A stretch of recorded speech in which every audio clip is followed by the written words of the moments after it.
Students, आज हम पढ़ेंगे लिथियम का असंगत व्यवहार। तो लिथियम अपने ग्रुप के अपने वर्ग के तत्वों से असमान व्यवहार प्रदर्शित करता है, जबकि आधुनिक आवर्त सारणी इलेक्ट्रॉनिक विन्यास के आधार पर बनी थी। तो इस वर्ग के सभी तत्वों का इलेक्ट्रॉनिक विन्यास समान होता है और इस वर्ग के सभी तत्वों का इलेक्ट्रॉनिक विन्यास समान होता है, अर्थात इन तत्वों के गुण समान होते हैं आपस में। वर्ग में जो जितने भी तत्व होते हैं उनके गुण आपस में समान होते हैं।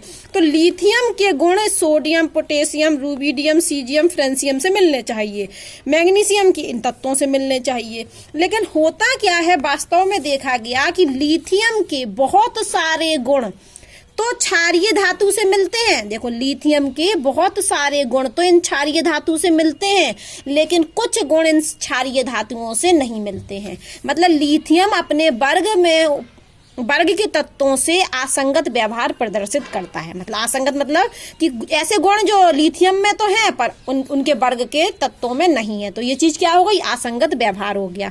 तो लिथियम अपने ही वर्ग के तत्वों से असंगत व्यवहार प्रदर्शित करता है। मतलब लिथियम के गुण इन तत्वों से नहीं मिलते हैं। किससे मिलने लगते हैं? मैग्नीशियम से। तो बहुत सारे गुण ऐसे हैं लिथियम के जो मैग्नीशियम से मिलते हैं। तो इसको हम कहते हैं कि विकर्ण संबंध। ये कैसा संबंध है? विकर्ण संबंध। लिथियम के सभी गुण किससे मिलने चाहिए थे? इन धातुओं से मिलने चाहिए थे, लेकिन सभी गुण लिथियम के इन धातुओं से नहीं मिलते हैं। तो ये क्या हुआ, लिथियम का असंगत व्यवहार हुआ, क्योंकि लिथियम अपने ही वर्ग के तत्वों से असमान व्यवहार प्रदर्शित करता है। तो लिथियम के बहुत सारे गुण क्षारीय मृदा धातु मैग्नीशियम से मिलते हैं। तो इस संबंध को हम विकर्ण संबंध कहते हैं। इसी आधार पर जो क्षारीय धातु है ना, बेरिलियम, तो बेरिलियम के बहुत सारे गुण एल्युमिनियम से मिलते हैं। ये देखिए, तिरछा विकर्ण जैसा। तो लिथियम के बहुत सारे गुण मैग्नीशियम से मिलते हैं और बेरिलियम के बहुत सारे गुण एल्युमिनियम से मिलते हैं। ये वर्ग 2 और वर्ग 3 में होता है। तो ये क्या पाया जाए, इसको क्या कहते हैं? हम विकर्ण संबंध कहते हैं। और ये जो विकर्ण संबंध है, इसका मुख्य आधार होता है आवेश बटे त्रिज्या का अनुपात समान होना। किसका अनुपात समान होना? आवेश बटे त्रिज्या का अनुपात। इस अनुपात का समान होना, विकर्ण संबंध, इस अनुपात के समान होने के कारण ये तत्व आपस में विकर्ण संबंध प्रदर्शित करते हैं। तो आज हमने आपको पढ़ाया कि लिथियम असंगत व्यवहार करता है। असंगत व्यवहार का मतलब है कि लिथियम अपने ही वर्ग के तत्वों से अलग व्यवहार प्रदर्शित करता है। तो इसको हम कहते हैं लिथियम का असंगत व्यवहार। तो लिथियम कुछ गुण तो उसके क्षारीय धातु से मिलते हैं इन तत्वों से, और कुछ नहीं मिलते, तो असंगत व्यवहार हो गया। और लिथियम किससे मिलते हैं उसके गुण? मैग्नीशियम के। तो ये तो लिथियम का क्या हो गया? असंगत व्यवहार। और लिथियम और मैग्नीशियम के ये जो गुण मिलते हैं, तो इस गुणों का मिलने का कारण क्या है? इनके आवेश और त्रिज्या का जो अनुपात होगा वो समान होगा। लिथियम और मैग्नीशियम की त्रिज्या क्या होगी? समान होगी। और आवेश और त्रिज्या का जो हम अनुपात निकालेंगे वो भी क्या निकलेगा? समान। इसलिए लिथियम के बहुत सारे गुण मैग्नीशियम से मिलते हैं और इस संबंध को हम विकर्ण संबंध कहते हैं। इसी प्रकार से बेरिलियम के बहुत सारे गुण एल्युमिनियम से मिलते हैं और इसको भी हम विकर्ण संबंध कहते हैं। यहाँ भी आवेश बटे त्रिज्या का अनुपात समान होगा। तो लिथियम, अब क्वेश्चन आया कि हमने मान लिया कि लिथियम अपने वर्ग के तत्वों के साथ असमान व्यवहार प्रदर्शित करता है। अब क्वेश्चन आता है कि क्यों करता है? तो इसके 2 कारण हैं। लिथियम का असंगत व्यवहार निम्नलिखित कारणों से होता है। तो पहला, इसका परमाणु आकार, मतलब जो लिथियम का आकार है वो, और लिथियम आयन का आकार। इसके परमाणु मतलब लिथियम का आकार और इसका जो आयन बनता है लिथियम प्लस का, वो सामान्य रूप से बहुत छोटा है। तो लिथियम अपने वर्ग के तत्वों के साथ असमान व्यवहार प्रदर्शित करता है। पहला कारण है कि लिथियम का और लिथियम के आयन का जो आकार है वो बहुत छोटा है। दूसरा कारण है कि लिथियम में उच्च ध्रुवण क्षमता होती है। उच्च ध्रुवण क्षमता पढ़ाया था हमने लिथियम आयोडाइड वाला। ऋणायन आयोडाइड के ऋणायन जो आयोडाइड होता है ऋणायन, उसको विकृत कर देता है। तो दो कारण होते हैं लिथियम अपने तत्वों के, वर्ग के तत्वों के साथ असमान व्यवहार प्रदर्शित करता है। पहला कारण है कि लिथियम का आकार बहुत छोटा होता है, और दूसरा कारण है कि लिथियम में उच्च ध्रुवण क्षमता होती है। या उच्च ध्रुवण क्षमता बोले अर्थात हम बोले आवेश बटे त्रिज्या का अनुपात। तो लिथियम इन दो कारणों से, छोटे आकार, उच्च ध्रुवण क्षमता के कारण अपने वर्ग के तत्वों के संग असमान व्यवहार प्रदर्शित करता है, और लिथियम के बहुत सारे गुण मैग्नीशियम से मिलते हैं। इसको हम विकर्ण संबंध कहते हैं। अब लिथियम तो करता है असंगत व्यवहार, तो किसके कारण? आकार छोटे होने के कारण, उच्च ध्रुवण क्षमता के कारण। तो उच्च ध्रुवण क्षमता के कारण जो लिथियम के यौगिक होते हैं, तो वो क्या क्या होते हैं? उनमें सहसंयोजी लक्षण देख होता है। याद कीजिए, हमने कहा था कि ये जो क्षारीय धातु होती हैं, ये जो हैलाइड बनाती हैं, वो आयनिक बनाती हैं। याद करना, पीछे पढ़ाया था कि क्षारीय धातु के जो हैलाइड बनते हैं वो आयनिक होते हैं, लेकिन लिथियम के जो हैलाइड होते हैं वो आंशिक रूप से सहसंयोजी होते हैं, जिसमें लिथियम आयोडाइड में तो बहुत अधिक सहसंयोजी गुण पाया जाता है, क्योंकि लिथियम बड़े आयोडाइड आयन ऋणायन को ध्रुवित कर देता है। तो यहाँ वो यही कह रहे हैं कि असंगत व्यवहार तो होता है उच्च ध्रुवण क्षमता और छोटे आकार के कारण, और उच्च ध्रुवण क्षमता के कारण जो लिथियम के यौगिक बनते हैं उनमें सहसंयोजी प्रकृति अधिक होती है, प्रवृत्ति अधिक होती है, मतलब सहसंयोजी नेचर अधिक होता है। किसमें? लिथियम में। इसी कारण से जो लिथियम के यौगिक होते हैं वो कार्बनिक विलायकों में घुल जाते हैं, और इनके यौगिक क्या होंगे? जैसे हैलाइड होगा या हाइड्राइड होगा तो ये आयनिक होंगे, जबकि लिथियम के छोटे आकार, उच्च ध्रुवण क्षमता के कारण इनके जो यौगिक बनेंगे, जैसे हैलाइड बनेगा तो वो क्या होगा? सहसंयोजक होगा, सहसंयोजी लक्षण होगा उसमें। तो ये उच्च ध्रुवण क्षमता के कारण जो लिथियम के यौगिक होते हैं उनमें सहसंयोजी लक्षण अधिक होता है, और सहसंयोजी लक्षण अधिक होने से ये लिथियम के यौगिक कार्बनिक विलायकों में घुल जाते हैं। ठीक है। अब क्वेश्चन आया कि लिथियम के कौन से गुण अलग है इन धातुओं से, क्षारीय धातुओं से। तो लिथियम के कौन कौन से गुण हैं ऐसे जो इन धातुओं से, अपने ही वर्ग की धातुओं से अलग है, हमको ये पढ़ना है। और हमें ये पढ़ना है कि लिथियम के कौन से गुण हैं जो मैग्नीशियम से मिलते हैं।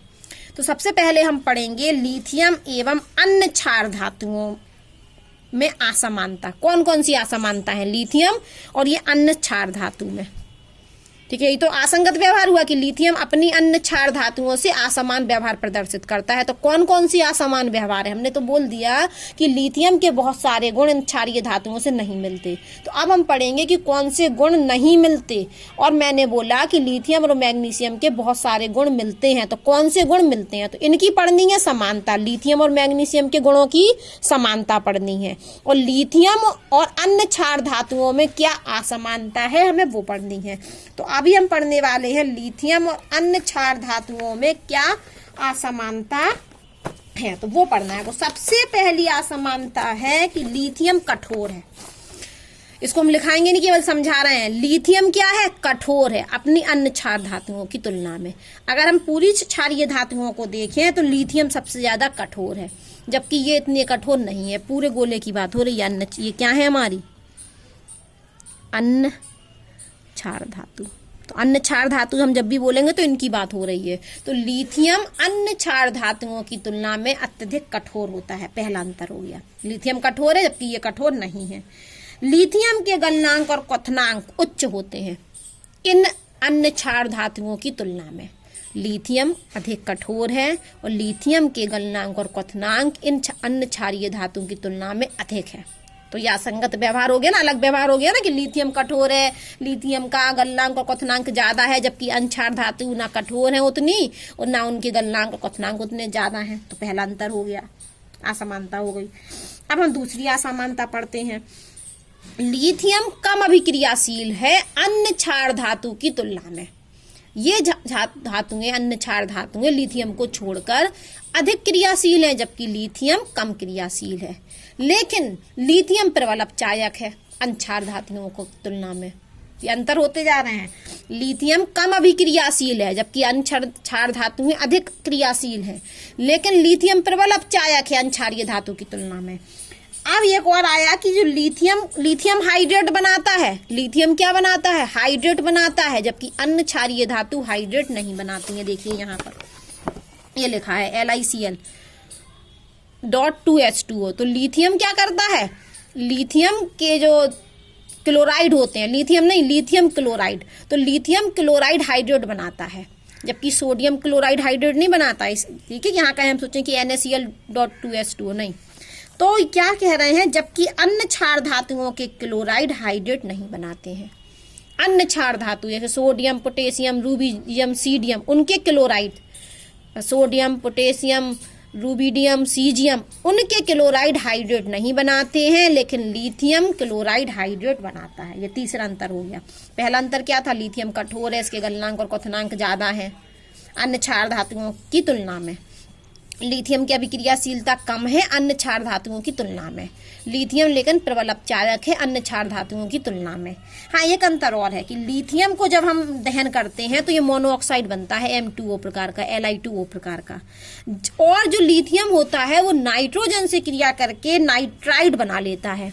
लिथियम वायु में उपस्थित नाइट्रोजन से क्रिया करके नाइट्राइड बनाता है, Li3N बनाता है, जबकि अन्य क्षार धातुएं नहीं बना सकती। हम सोचें कि Na3N बन जाए, सोडियम बना ले, नहीं बनता, पोटेशियम बनाए, नहीं बनेगा, सिर्फ लिथियम बना सकता है नाइट्राइड। तो यह असमानता हुई लिथियम की अन्य क्षारीय धातु से कि लिथियम Li3N प्रकार का नाइट्राइड बनाता है, जबकि अन्य क्षार धातुएं इस प्रकार का नाइट्राइड नहीं बनाती हैं। फिर हमने क्या पढ़ाया? तीसरा गुण कि लिथियम क्लोराइड हाइड्रेट बनाता है, जबकि अन्य क्षार धातुओं के जो क्लोराइड होते हैं वो हाइड्रेट नहीं बनाते हैं। अब लिथियम का जो हाइड्रोजन कार्बोनेट यौगिक होता है, कौन सा यौगिक? लिथियम का हाइड्रोजन कार्बोनेट यौगिक ठोस अवस्था में प्राप्त होता है। तो लिथियम हाइड्रोजन कार्बोनेट ठोस अवस्था में प्राप्त होता है, जबकि अन्य क्षारीय धातुओं के कार्बोनेट नहीं बनाते हैं। तो लिथियम हाइड्रोकार्बोनेट तो बनता है, ठोस अवस्था में प्राप्त होता है हमें, जबकि अन्य क्षारीय धातुओं के हाइड्रोजन कार्बोनेट नहीं बनते। तो लिथियम का हाइड्रोजन कार्बोनेट बनता है, जबकि अन्य क्षारीय धातुओं के हाइड्रोजन कार्बोनेट नहीं बनते हैं। जब हम लिथियम का नाइट्रेट लें और उसको गर्म करें, लिथियम के नाइट्रेट को गर्म करें, देखिए यहाँ पर ये दिख रहा होगा, लिथियम का नाइट्रेट जब हम गर्म करते हैं तो लिथियम ऑक्साइड बनता है। और लिथियम को छोड़कर हम किसी भी अन्य धातु का नाइट्रेट ले लें तो हमारा ऑक्साइड नहीं बनता है, नाइट्राइट बनता है।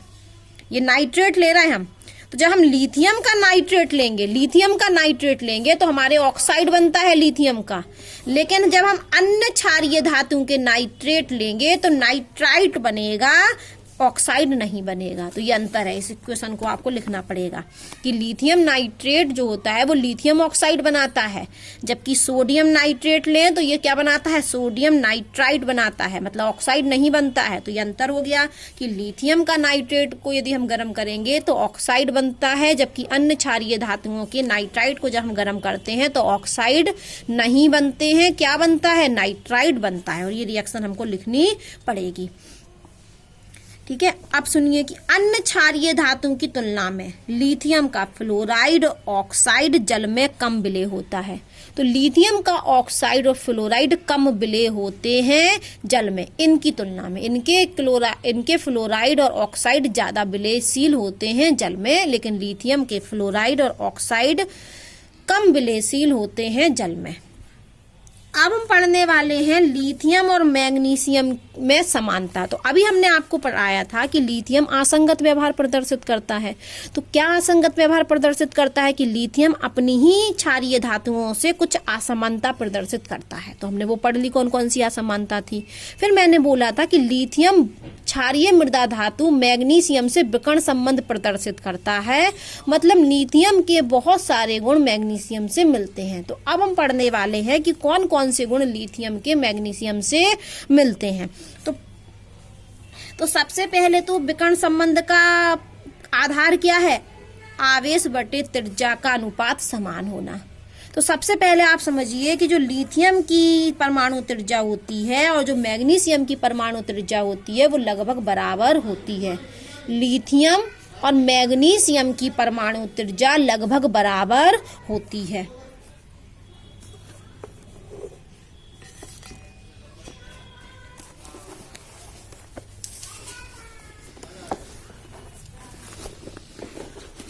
तो लिथियम मैग्नीशियम के साथ विकर्ण संबंध प्रदर्शित करता है। क्यों करता है? कारण सुनिए, क्योंकि लिथियम और मैग्नीशियम की परमाणु त्रिज्या लगभग बराबर होती हैं। देखो यहाँ लिखा है कि लिथियम की परमाणु त्रिज्या है 152 पिकोनोमीटर, जबकि मैग्नीशियम की परमाणु त्रिज्या होती है 160 पिकोनोमीटर। तो लगभग क्या है? बराबर हैं। तो लिथियम और मैग्नीशियम की परमाणु त्रिज्या लगभग बराबर होती हैं। और बात करें हम लिथियम आयन और मैग्नीशियम आयन की त्रिज्या, तो लिथियम और मैग्नीशियम आयन की त्रिज्याएं भी लगभग बराबर होती हैं। ये आयनिक त्रिज्याएं हो गई और परमाणविक त्रिज्याएं हो गई। ठीक है, तो परमाणविक त्रिज्याएं भी बराबर होती हैं लिथियम और मैग्नीशियम की, और लिथियम और मैग्नीशियम की आयनिक त्रिज्याएं भी बराबर होती हैं। जो लिखी है 76 पिकोनोमीटर एवं 72 पिकोनोमीटर। तो लगभग लिथियम और मैग्नीशियम की आयनिक त्रिज्याएं भी बराबर होती हैं, और इन बराबर त्रिज्याओं के कारण ही लिथियम और मैग्नीशियम में विकर्ण संबंध पाया जाता है। अब क्या क्या लिथियम और मैग्नीशियम के गुण मिलते हैं वो देखिए, कि लिथियम भी एक हल्की धातु है अपने वर्ग में, और मैग्नीशियम भी अपने वर्ग में हल्की धातु है। तो पहला इनका मिलने का लिथियम और मैग्नीशियम में समानता है कि लिथियम और मैग्नीशियम अपने अपने वर्गों की तुलना में कठोर हैं और हल्की हैं। तो लिथियम अपने वर्ग में सबसे ज्यादा कठोर और हल्का है, मैग्नीशियम अपने वर्ग में सबसे ज्यादा कठोर और हल्का है। तो लिथियम और मैग्नीशियम अपने अपने वर्गों में, लिथियम का वर्ग ये है और मैग्नीशियम का वर्ग ये है, तो लिथियम और मैग्नीशियम अपने अपने वर्गों में कठोर और हल्की है। पहला गुण हो गया। लिथियम और मैग्नीशियम जल के साथ धीमी गति से अभिक्रिया करता है। अभी मैंने बोला था ना कि लिथियम फ्लोराइड और लिथियम का ऑक्साइड विलय नहीं होता है, जबकि इन धातुओं के ऑक्साइड विलय होते हैं जल में। तो जो लिथियम होता है वो जल से धीमी गति से अभिक्रिया करता है, और मैग्नीशियम भी जल से धीमी गति से अभिक्रिया करता है। ठीक है, और इनके लिथियम के ऑक्साइड और हाइड्रोक्साइड और मैग्नीशियम के ऑक्साइड और हाइड्रोक्साइड जल में कम विलयशील होते हैं, कम घुलनशील होते हैं। तो लिथियम के ऑक्साइड, लिथियम और मैग्नीशियम के ऑक्साइड और हाइड्रोक्साइड जल में कम घुलनशील होते हैं, जबकि ये और ज्यादा घुलनशील होते हैं। ठीक है, और जब हम हाइड्रोक्साइड को गर्म करते हैं तो ये भिगटे टूट जाते हैं। अब ये वाला पढ़िए कि लिथियम और मैग्नीशियम ऑक्सीजन की अधिक से अभिक्रिया करके सुपर ऑक्साइड नहीं बनाते। सबसे इंपॉर्टेंट, सोडियम बना सकता है सुपर ऑक्साइड, पोटेशियम बना सकता है रूबिडियम, लेकिन लिथियम सुपर ऑक्साइड नहीं बनाता है। और अपने वर्ग में लिथियम एक ऐसी धातु है जो सुपर ऑक्साइड नहीं बनाती है अपने वर्ग में, और मैग्नीशियम भी अपने वर्ग में एक ऐसी धातु है जो सुपर ऑक्साइड नहीं बनाती है। तो ये लिथियम और मैग्नीशियम में क्या हो गई? समानता, कि लिथियम और मैग्नीशियम सुपर ऑक्साइड नहीं बनाती है। अब हम पढ़ने वाले हैं कि लिथियम और मैग्नीशियम का कार्बोनेट ले लें। लिथियम और मैग्नीशियम का क्या ले लें? कार्बोनेट। तो इन दोनों के जब कार्बोनेट को हम गर्म करते हैं तो हमें ऑक्साइड मिलते हैं, उनके लिथियम और मैग्नीशियम के ऑक्साइड मिलते हैं और कार्बन डाइऑक्साइड मिलती है। तो लिथियम और मैग्नीशियम के कार्बोनेट को जब हम गर्म करते हैं तो हमको उनके ऑक्साइड और CO2 गैस प्राप्त होती है। यहाँ लिखा है बेटा, सब आपको लिखना है ये नोट्स। अब ये लिथियम क्लोराइड होता है और मैग्नीशियम क्लोराइड होता है, ये एथेनॉल में विलय होता है। ये समानता है कि लिथियम का क्लोराइड भी एथेनॉल में विलय है और मैग्नीशियम का क्लोराइड भी एथेनॉल में विलय है, जबकि अन्य धातुओं से तुलना होगी तो नहीं होंगे उनके क्लोराइड विलय। दोनों ही लिथियम क्लोराइड और मैग्नीशियम क्लोराइड हाइड्रेट बनाते हैं। देखो, लिथियम क्लोराइड और मैग्नीशियम क्लोराइड हाइड्रेट बनाते हैं। यहाँ हमने क्या पढ़ा था कि लिथियम तो बनाता है हाइड्रेट, लेकिन अन्य क्षार धातुएं नहीं बनाती, अन्य क्षार धातुओं के क्लोराइड हाइड्रेट नहीं बनाते। और यहाँ देखो, लिथियम क्लोराइड भी हाइड्रेट बनाता है और मैग्नीशियम का क्लोराइड भी हाइड्रेट बनाता है। तो ये समानता हो गई। और अन्य क्षार धातुओं के क्लोराइड हाइड्रेट नहीं बनाते, तो यह समानता हो गई अन्य क्षारीय धातुओं से लिथियम की। और ये लिथियम की मैग्नीशियम से क्या हो गई? समानता, कि लिथियम और मैग्नीशियम की क्लोराइड हाइड्रेट बनाते हैं, जबकि लिथियम का क्लोराइड हाइड्रेट बनाता है लेकिन अन्य क्षारीय धातुओं के क्लोराइड हाइड्रेट नहीं बनाते हैं। ठीक है, अब आप देख रहे होंगे कि यहाँ सोडियम के कुछ महत्वपूर्ण यौगिक दिए हैं जो इस बार सिलेबस से हट गए हैं, लेकिन आप नाम सुन लीजिए। Sodium carbonate Na2CO3.10H2। तो ये सोडियम कार्बोनेट, जिसको हम धावन सोडा बोलते हैं, ये हाई स्कूल में पढ़ा होगा। तो ये बनाने की विधि थी, उसके कुछ गुण थे, उपयोग थे जो हमें नहीं पढ़ने हैं। फिर सोडियम क्लोराइड, उसको भी बनाने की विधि और उपयोग और गुण थे। जो इस बार हट गए हैं सिलेबस से। अब हम देखते हैं caustic soda, sodium hydroxide NaOH, ये भी बनाने की, इसकी भी बनाने की विधि, गुण और उपयोग थे जो नहीं पढ़ने हैं। सोडियम हाइड्रोजन कार्बोनेट, जिसको हम बेकिंग सोडा बोलते हैं, खाने वाला सोडा, इसके बारे में भी हमें नहीं पढ़ना है। सोडियम और पोटेशियम की जैव उपयोगिता, बायोलॉजिकल एक्टिविटी, किसकी, सोडियम और पोटेशियम की, जो इस बार हमें नहीं पढ़ना है। अब हमको नेक्स्ट वीडियो में पढ़ेंगे क्षारीय मृदा धातुओं के गुण। अभी तक हम क्या पढ़ रहे थे, क्षारीय धातु। एस ब्लॉक में 2 वर्ग होते हैं, वर्ग 1 और वर्ग 2। तो हम वर्ग 1 में क्षारीय धातुओं के बारे में पढ़ चुके हैं, लेकिन क्षारीय धातुओं से बने यौगिक जैसे sodium hydroxide, sodium carbonate, sodium hydrogen carbonate, वो यौगिक इस बार सिलेबस से हट गए हैं, इसलिए नहीं पढ़ना है। तो अब हम सीधे आएंगे एस ब्लॉक के दूसरे वर्ग पर, क्षारीय मृदा धातुओं पर।